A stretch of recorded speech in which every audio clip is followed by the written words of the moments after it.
what they'll see with you here today, of course, is a glimpse of what is possible. It's a glimpse of how they see things through a different lens. They look at problems differently.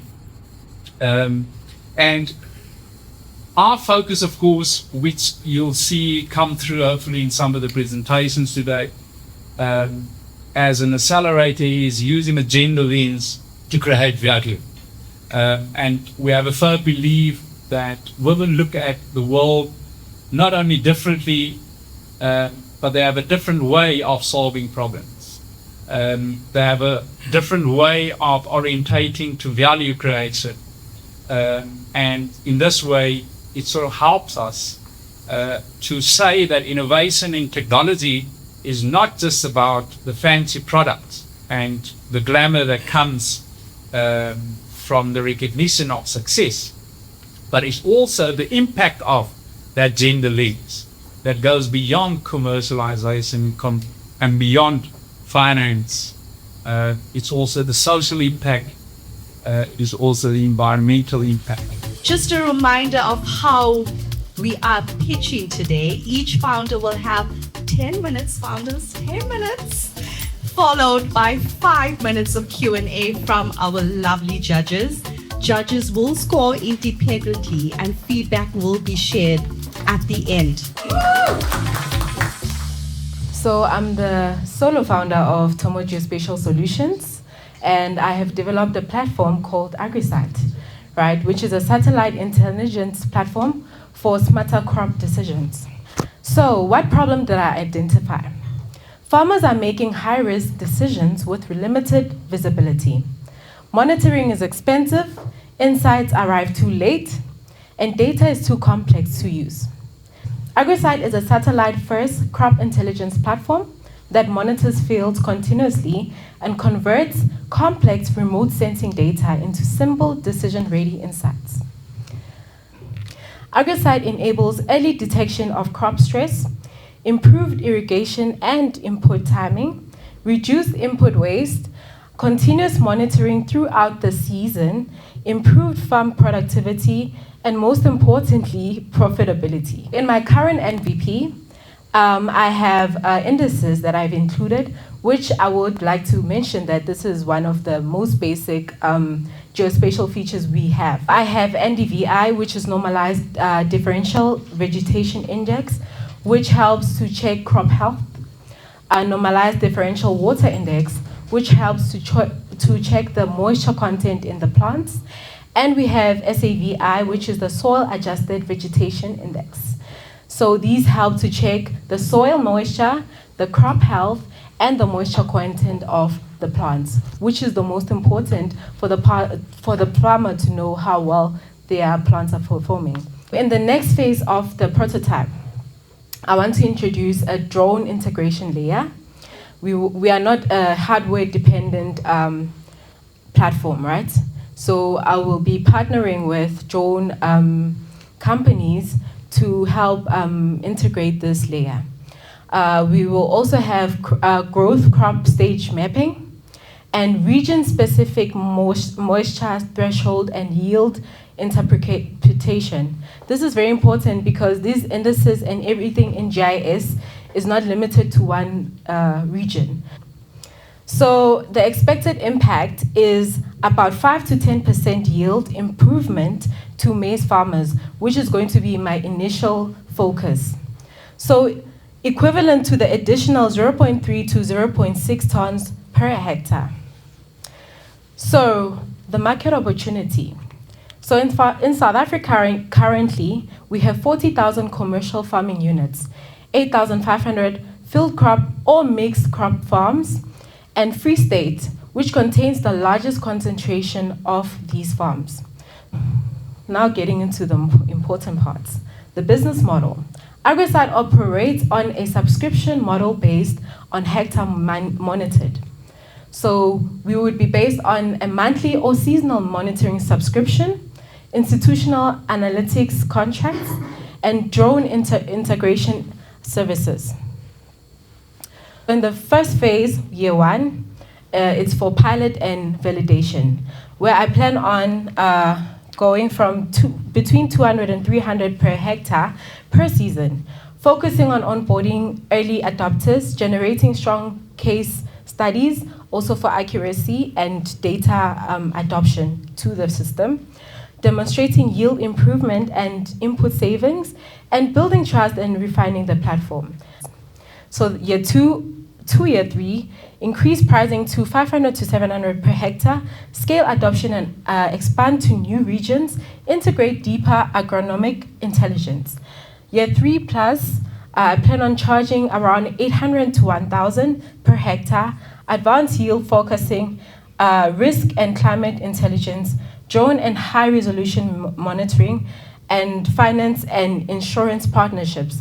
We'll be building, as the farmer uses the platform, we'll be building a profile of the farmer, which he can take to financial and insurance institutions so that they can check how their farm is performing and if it's worth investing in. Just a question from my side on the reliability of the satellite images you're getting from Google Earth, and how real-time are they, as you promised this to be a real-time solution?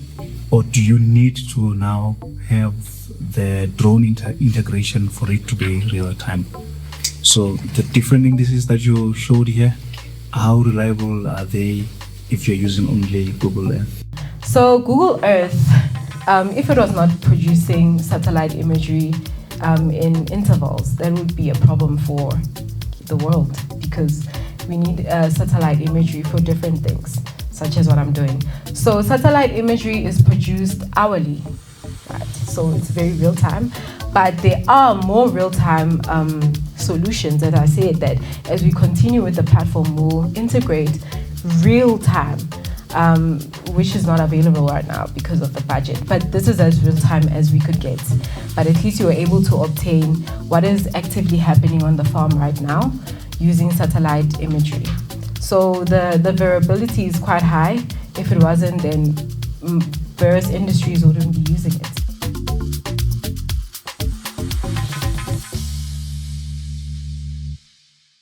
Hello, everyone. My name is Nonkambo Nambi, and I'm the founder of eTransport, which is a scholar transport service which actually helps parents verify drivers. Every month, parents blindly hand over their kids to drivers that they've never vetted. 70% of scholar transport drivers lack proper licensing, so parents can't really do a background check on them. This isn't a crisis. It's a verification problem which we've opted to resolve. So this is the opportunity. We're targeting safety-conscious parents across South Africa's 12.9 million scholars. Our market potential lies largely with the 10 billion unregulated market with no dominant player. Our solution is giving South Africa its first scholar transport verification marketplace. Before any of our drivers get to drive these kids off to school, they need to be verified and their backgrounds checked by SAPS database and other licensing departments. We give parents what I've always wanted, which is complete transparency. This is verified safety and not blind hope. Our business model is pretty straightforward. We take 10% commissions on what parents already pay. And through our market research, we've realized that each car takes about 14 kids and they each pay fairly 650 Rand, which leaves us with a revenue of 910 Rand per vehicle. We have real momentum. We've built our MVP. We've onboarded 20 parents from our early stages and now have operators that are really interested on jumping onto the app. This for me is both a personal mission as a parent, but also a massive commercial opportunity. So let's make sure all our kids are safe on these roads. Thank you. I had a question around the school partnerships. Would the plan be to get schools to sanction or get schools to sort of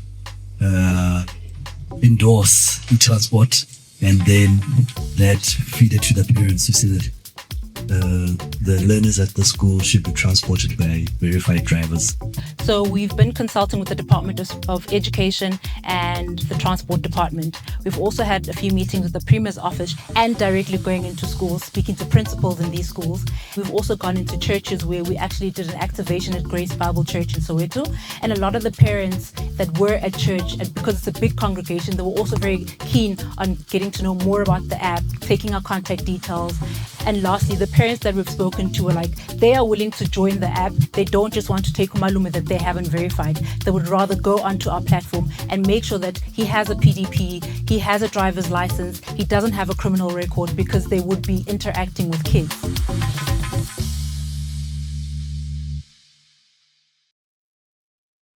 Chef Savior is a location intelligent hospitality staffing industry where we match skilled workers to businesses instantly, right? So unlike traditional agencies or static job boards, we operate in real time. No CV emails, no endless WhatsApps, and no last minute panic, just smart matching. South Africa's 219 billion rand hospitality industry is facing constant chronic understaffing. Our solution: instant staffing, verified professionals, smart real-time matching, and built-in compliance systems. So how does it work? Chef Savior has a smart matching algorithm where we match businesses to the workers via availability, ratings, and verification, right? So there's a two-way rating systems where the worker and the business rate each other. So ideally how it works is that it's a mobile app. We are the tender of the hospitality industry. So what makes us different? Firstly, we are a compliance-first platform. This means we have clearance verification, certification tracking, and regulatory compliance tools that help us make sure that all the businesses are hiring the correct staff. We are a community-driven ecosystem, meaning that we are growing with an e-commerce mindset. We have enhanced customer engagement, and we have global market reach. We also have included geo-intelligent matching. This means that we have location-based technology which matches hospitality staff to business needs in their location. Chef Savior's business model, we are B2B driven, right? Workers join free. They have access to flexibility, fee pay, schedule control, while businesses subscribe, right? They pay for access to better talent, smart matching, instant staffing, premium features, as well as placement fees.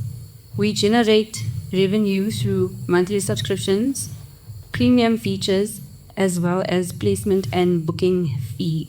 We have seen a high interest in our system from culinary students, with positive feedbacks from bakers, event coordinators, some restaurant owners, and even your mom and dad shops. Hospitality professionals have confirmed the need for our system, and our core platform features are complete. The market opportunity is vast, with over 50,000 hospitality workers, 20,000 to 25,000 hospitality businesses, and over 500 million market opportunity in flexible shift-based work. In year one, we hope to see 50 active businesses with over 300 to 500 vetted professional workers in our system. Year two, we plan to expand into 2 to 3 cities with over 150 businesses logged into our system. And in year three, we hope to be national. So that means over 500 businesses with strong recurring revenue. What is the real problem here? Are we not going to run into a problem where the owner of the restaurant has a lot of new staff that they need to familiarize themselves with the environment each time they get them from the platform, which makes it inefficient for operations? How did you think about that? That's the reason why we want to put them through a rating system. Like, So based on previous ratings, based on their skills that are also verified through, like I said, this Edmund portal, who's going to be confirming that these skills are aligned with what they're looking for, right?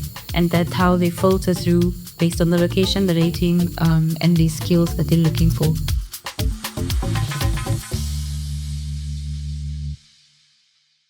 Good afternoon, ladies and gentlemen. My name is Kanyisa Faith Mokholowatu. Together with me is Rosemary Iraweeman, and we are TechMed Connect, where technology meets care. So in the beautiful nation of South Africa, where we pride ourselves in heritage and our linguistics, with multiple languages, only 90% of their populations less than 90% of that population speaks English. And with over 90 that don't speak English as their home language, yet healthcare is administered and taught in English. This creates a problem that is often not even addressed, which is language barriers in the healthcare sector. Most of our hospitals are still using paper-based records, and if the doctor cannot hear the patient, they are unable to record everything they need to record as far as patient history is concerned. We as TechMed Connect solve this problem by introducing to you our flagship product, Bua, a multilingual AI consultation companion with real-time multilingual translations and transcriptions, automatic electronic healthcare records integrated, patient summaries, text, audios, and diagram. We ensure that no patient information is left behind during the consultation. Our product is specifically for the healthcare sector. We have trained our models with healthcare data, ensuring that it fits the purpose of the hospital setting. We have medical context AI, electronic healthcare records integrated. We are a multilingual SA-focused product. We also have sign language support and an AI agent system. Google Translate, generic electronic healthcare records, and telehealth apps don't have these particular features. Why are we the best people to do this? We have Kanyisa over here, which is our co-founder, software engineer, and master's student, who is currently doing her master's research in AI, making sure that the application is as refined as possible and going further into the research. We have Rosemary, myself, who's a data scientist, also doing my research in linguistics, doing NLP as well as the AI space. And then we have Dr. Biela, who has also been our consult in the George Macquarie space. She's the medical doctor there. And then we have Naledi Matole, who's also an innovation specialist at Sefako Makhatu Health Science University, who's our project coordinator. Then we have Palesa and Mr. Fajra. We have our key partners, which are the clinics, hospitals, the telehealth, and the government and NGOs in the healthcare space. So we will be doing our customer validation at George Macquarie Academic Hospital. So we are currently waiting for ethical clearance that will allow us to start testing our product. So we ensure that we refine it for its specific market so that it is able to be accurate in the hospital setting. Our revenue streams, we are providing a service as a platform per doctor, per clinic, per hospital with API licensing as well as enterprise licensing. We have about 3,000 clinics all over the country and 470 hospitals plus in the 9 provinces that we have. And with a population of 60 million people attending all of these hospitals. So what are we trying to address? So in this current year, like she mentioned, we have your one academic hospital that we're in talks with, which is George Macquarie, and the 3 municipal clinics that we'll be piloting with, which we're also in talks with the Tshwane Health. Then the year 2 will be the provincial expansion with the 3 hospitals and the 10 clinics. And then in year 3, the third phase will be the multi-province scale, where we'll be scaling to 8 to 12 hospitals and 25 plus clinics across the board. We are to be offering a licensing fee to per doctor, per clinic, depending on how they want to utilize the platform, as well as academic schools as well, because we'll be addressing the medical students who will be using the platform. So it'll depend on the licensing fees if it's a university or an academic hospital or a clinic, but we are projected to reach about 2.5 million in year 3. Thank you for that. Great pitch. I think it's a great idea. I just wanted to ask, I know you mentioned obviously you're waiting for the ethical clearance So how probable is it that you'll definitely get that, and how long do you think that would take, more or less? It's like a 99% chance that we will get that, mainly because the university also is trying to ensure that they accelerate and treat our case like as a special research and not allow it to go through the long processes. So currently that's the phase that we are in. We're waiting for them to sit and review everything and then grant us ethical clearance.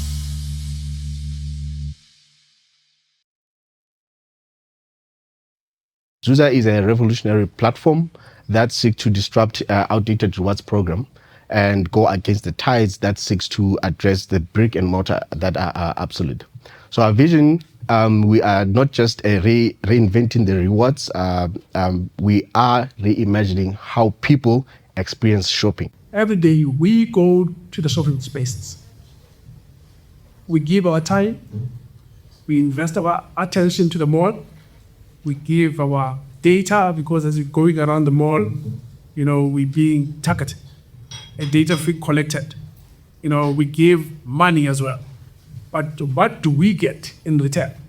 There's no relationship that's developed between your shopping mall or wherever you generally shop. You just come, you go to that one store, you take the thing that you want, you leave. And then on the other side, we look at retailers which are tenants in the mall space. They are paying high rent. They are also paying high marketing costs, but they have no visibility into who's actually going past their shop. They have no visibility into who's interested in buying, but however, he's not converting. They are also struggling, with generating new traffic to come into the stores. On the other side, we have malls. Malls, they are aware of how many people go into their spaces. However, they don't know where they go. They don't know, what they do as they come into the retail space. So the real issue here is that the shoppers, they feel unvalued, and the retailers, they feel unseen by the shoppers, and the shop and the mall itself, it just feels blind. So we understand that for a normal shopper or a mall goer, we are rewarding them for just going to the mall and giving them a buying power. And this comes from our story where we understand that in our economy, sometimes, we still have those situations where they call it Mampara Week, where we have some, a typical, employee, they're just waiting for that last day of the month, and the last week towards the payday, it's really a struggle. So this is the points that they can use, or the rewards that can use to actually, push them at least towards that last week of the month, right? What Zuza does, will reward you for what? For arriving at the mall, for exploring, for discovering. We reward you for staying longer and pay for doing these things at the mall. For retailers, because of the app, right, they will be able to get insight as to this particular user behaviors, and they'll be able to send them campaigns that are personalized to their needs and understand their behavior. So for malls, on the other hand, they will be able to have view of the shopper behaviors, and that can then address where concentration of shoppers happens within the malls. And when you look at the market opportunity, with the research that we've done, there's a total of about 1.53 trillion of the market available. And when you're looking at the mall share, the retail is about 30% of that market share. And looking at the reward relevant spend, we're looking at 40% of that. And therefore, the serviceable obtainable market, we are looking at capturing about 5% of that, which will be, they'll be spending about 9.2 billion. So I'm just trying to understand the revenue model a bit better and how that would work, right? So you spoke about malls. So would the malls pay the subscription, or is it the malls? It's the malls that pays the subscription. we'll have the malls that will give access to in terms of the dashboard, so they'll be able to see exactly where the traffic's moving in real time. So then they can be able to throw in campaigns. Similarly, with retailers, they will have their own dashboard as well.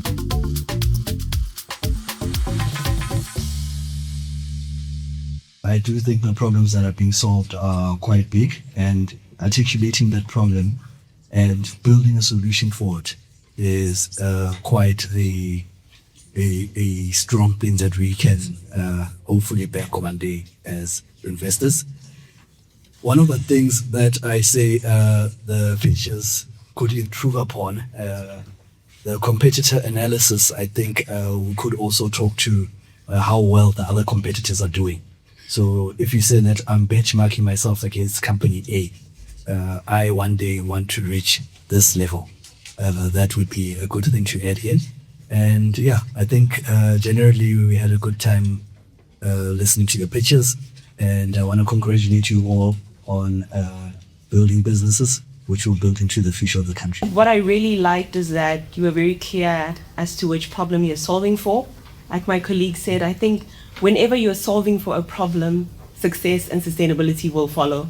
So continue doing that. And I think I particularly liked the way the passion came through, right? And I think always have that as you continue going forward. One thing I would also suggest is when you are thinking about how much you need, think about, are you looking for debt? Are you looking for equity, and why? And what type of debt you're looking for, right? Is it more long-term? Is it short-term?